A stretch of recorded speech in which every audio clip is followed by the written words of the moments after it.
அஸ்ஸலாமு அலைக்கும். அமைதியை காப்பவர்களே, அப்துல் அஜீஸ் இங்கே.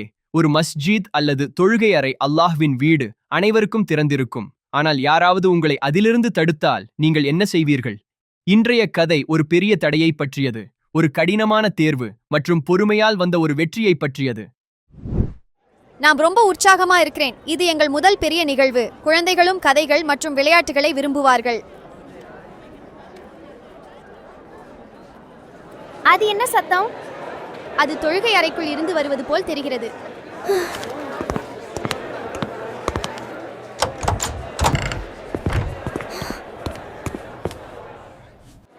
இது என்ன குழப்பம்?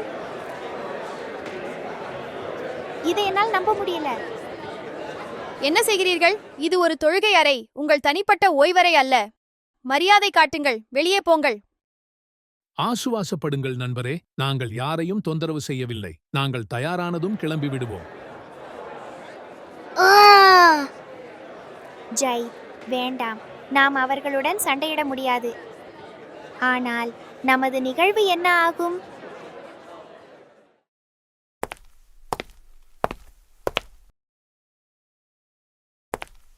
இங்கே வா, உட்கார். நான் உங்களுக்கு ஒரு கதையை சொல்கிறேன். நமக்கு அன்பான நபி ஸல்லல்லாஹு அலைஹி வஸல்லம் அவர்கள் மக்காவில் வாழ்ந்தார்கள். அது கஃபா உள்ள நகரம், அல்லாஹ்வின் புனிதமான வீடு. அல்லாஹ் அவரை தனது இறுதி தூதராக தேர்ந்தெடுத்து உண்மையை பரப்புமாறு கட்டளையிட்ட போது நபி ஸல்லல்லாஹு அலைஹி வஸல்லம் அவர்கள் தங்கள் மக்களை இஸ்லாத்தின்பால் ஞானத்துடனும் அன்போடும் அழைக்கத் தொடங்கினார்கள். ஆனால் குறைஷிகள் அவரை தீவிரமாக எதிர்த்தனர். விசுவாசிகள் தெருக்களில் இழுத்துச் செல்லப்படுகிறார்கள். அவர்கள் ஆரம்பகால முஸ்லிம்களை எல்லா வழிகளிலும் சித்திரவதை செய்தனர். பிலால், கப்பாப் மற்றும் பலர் அல்லாஹ்வின் பொருட்டு வலியை தாங்கும்போது அஹத் அஹத் என்று அழுதனர். இந்த துன்புறுத்தல் தாங்க முடியாத அளவிற்கு வளர்ந்தது. ஒவ்வொருவராக முஸ்லிம்கள் தங்கள் நேசமான தாய்நாட்டை விட்டு வெளியேறி மதீனாவிற்கு குடிபெயர வேண்டியிருந்தது. மக்காவில் ஒரு சில பலவீனமானவர்கள் மட்டுமே இருந்தனர். பெரும் உற்சாகத்துடனும் அல்லாஹ்வின் மீதான நம்பிக்கையுடனும் அவர்கள் புறப்பட்டார்கள். மக்காவை அடையவும், கஃபாவை பார்க்கவும், உம்ரா செய்யவும் நம்பி தங்கள் இறைவனின் இன்பத்தை மட்டுமே நாடினார்கள். அவர்கள் ஹுதைபியா என்று அழைக்கப்படும் ஓர் இடத்தை அடைந்தபோது குறைஷித் தலைவர்கள் மக்காவுக்கான சாலையை தடுத்தனர். அவர்கள், இந்த ஆண்டு நீங்கள் கஃபாவிற்குள் நுழைய மாட்டீர்கள் என்று சொன்னார்கள். நபி ஸல்லல்லாஹு அலைஹி வஸல்லம் அவர்களும் அவர்களின் தோழர்களும் அங்கேயே நின்று பொறுமையுடன் முகாமிட்டனர். அவர்களின் இதயங்கள் கஃபாவை காண ஏங்கினாலும் அவர்கள் நபி ஸல்லல்லாஹு அலைஹி வஸல்லம் அவர்களுக்கு கீழ்ப்படிந்து அமைதியாக காத்திருந்தனர். நீண்ட பேச்சுவார்த்தைகளுக்கு பிறகு ஒரு ஒப்பந்தம் எழுதப்பட்டது. அது ஹுதைபிய்யா உடன்படிக்கை. அஸ்தாக்ஃபிருல்லா. அல்லாஹ்வின் வீடான காபாவிலிருந்தே அவர்கள் தடுக்கப்பட்டார்கள். ஆனாலும் அவர்கள் சமாதானத்தை தேர்ந்தெடுத்தார்கள். ஆனால் நான் எங்கள் சிறிய தொழுகை அறையை பற்றி சண்டையை தொடங்கத் தயாராக இருந்தேன். நான் தவறு செய்துவிட்டேன்.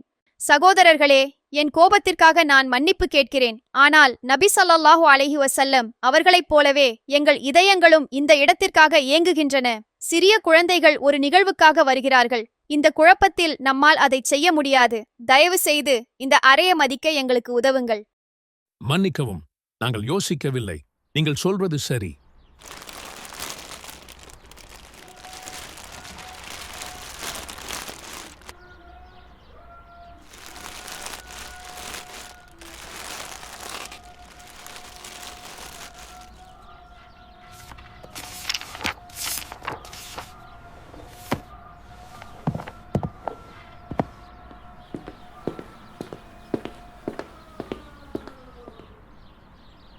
இன்று நாம் என்ன கற்றுக்கொள்கிறோம்?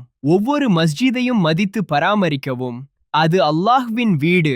அல்லாஹ்வை வணங்குவதிலிருந்து யாரையும் தடுக்க வேண்டாம். பொறுமையும் அமைதியும் கோபத்தை விட பெரிய வெற்றியை தரும். இந்த கதை சூரா அல் பகரா ஆயா 140 உடன் இணைகிறது. وَمَنْ أَظْلَمُ مِمَّنْ مَنَعَ مَسَاجِدَ اللَّهِ أَنْ يُذْكَرَ فِيهَا اسْمُهُ وَسَعَى فِي خَرَابِهَا. அல்லாஹ்வின் வணக்கத்தலங்களில் அவனது பெயர் கூறப்படுவதை தடுத்து அவற்றை அழிக்க முயற்சிப்பவர்களை விட அநியாயக்காரன் வேறு யார்? இன்றைய வார்த்தை மனஆ, தடுத்தார்.